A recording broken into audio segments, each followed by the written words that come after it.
بسم اللہ الرحمن الرحیم۔ السلام علیکم ورحمۃ اللہ وبرکاتہ۔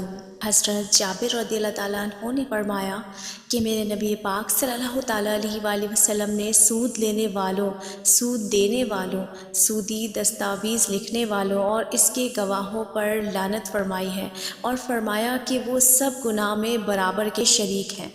حضرت عبداللہ بن حنظلہ رضی اللہ تعالیٰ عنہ سے روایت ہے کہ میرے نبی پاک صلی اللہ تعالیٰ علیہ وآلہ وسلم نے ارشاد فرمایا کہ سود کا ایک درہم جسے آدمی جان بوجھ کر کھائے اس کا گناہ 36 بار زنا کرنے سے زیادہ ہے۔ حضرت انس رضی اللہ تعالیٰ عنہ سے روایت ہے کہ میرے نبی پاک صلی اللہ تعالیٰ علیہ وآلہ وسلم نے فرمایا، جو شخص کسی کو قرض دے اور پھر قرض لینے والا اس کے پاس کوئی ہدیہ اور تحفہ بھیجے یا سواری کے لیے کوئی جانور پیش کرے تو اس سواری پر سوار نہ ہو اور اس کا ہدیہ اور تحفہ بھی قبول نہ کرے، البتہ قرض دینے سے پہلے آپس میں اس قسم کا معاملہ ہوتا رہا ہو تو کوئی حرج نہیں۔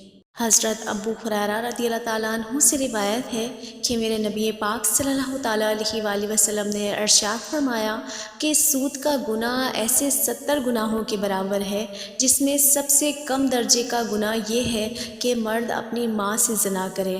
استغفر اللہ۔